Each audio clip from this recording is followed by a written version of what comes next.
দর্শক, বন্যা পরিস্থিতির খবর জানাতে আমাদের সাথে যুক্ত হচ্ছেন সহকর্মী রাজু মোস্তাফিজ। রাজু, আপনি তো সেখানে রয়েছেন, আপনি একটু জানাবেন যে কোন কোন এলাকা প্লাবিত হয়েছে এবং নিশ্চয়ই এই প্লাবিত হওয়ার কারণে অনেকেই দুর্ভোগে পড়েছেন, তো তাদের জন্য প্রশাসন কি ধরনের ব্যবস্থা নিয়েছেন সব মিলে একটু জানাবেন।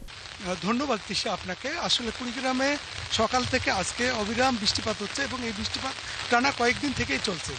এই টানা বৃষ্টিপাত এবং উজানি ঢলের কারণে কুড়িগ্রাম জেলা এবং তার আশেপাশে ধরলা, তিস্তা, ব্রহ্মপুত্র, দুধকুমোর সহ বিভিন্ন নদ নদীগুলোর পানি বেড়েছে। তবে আপনাকে বলে রাখি, পানি বাড়লেও আসলে নিম্নাঞ্চলগুলো প্লাবিত হলো, এখনও বিপদসীমার নিচ দিয়ে এখনও বিপদসীমার উপর দিয়ে এখনও যায়নি।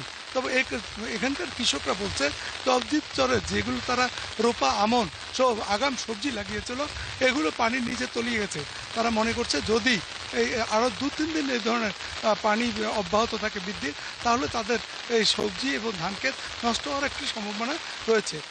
এইবার কুড়িগ্রামে 1,20,500 হেক্টর মেট্রিক টন লক্ষ্যমাত্রা রোপা আমনে নিয়েছিল।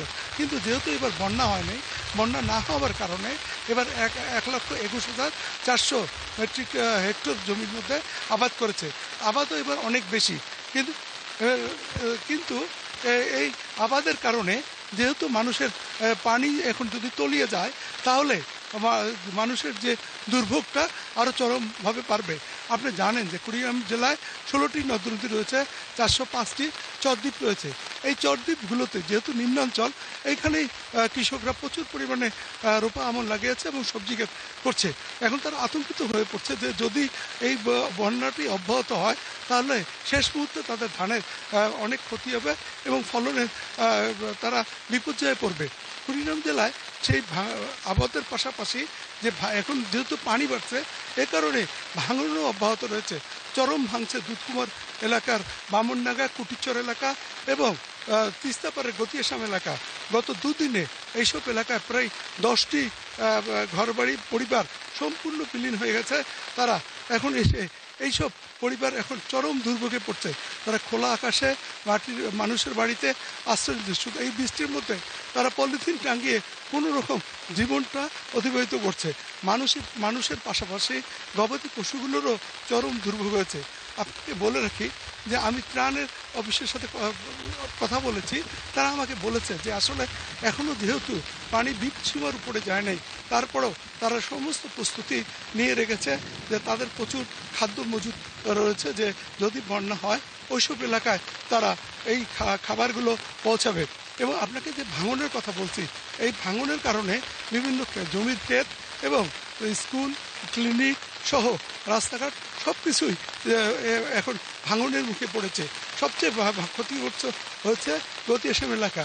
আমাকে পানি উন্নয়ন বোর্ডের যে নির্বাহী প্রকৌশলী রাকিবুল হাসান আমাকে বলেছেন যে আসলে তিনি যে এই যে বন্যাটা যেভাবে পানি বাড়ছে, ধরলা, তিস্তা, দুধকুমোর সহ সমান্তরালভাবে পানি বাড়ার কারণে যে কোনো সময় বিপদসীমা অতিক্রম করতে পারে যদি এই ধরনের পাহাড়ি ঢল আর বৃষ্টি অব্যাহত থাকে।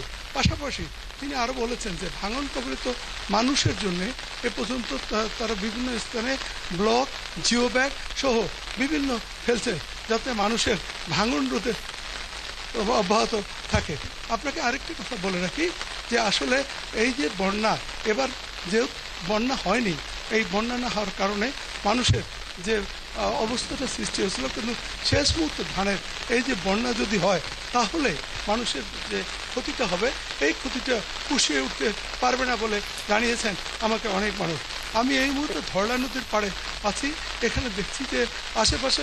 রাজু, ধন্যবাদ আপনাকে। আপনি সঙ্গেই থাকুন, খোঁজ খবর রাখতে থাকুন। নিশ্চয়ই পরবর্তীতে আমরা আবারও যুক্ত হব আপনার সাথে। দর্শক, কুড়িগ্রাম থেকে বন্যার পরিস্থিতি জানাতে যুক্ত ছিলেন আমাদের সহকর্মী রাজু মোস্তাফিজ।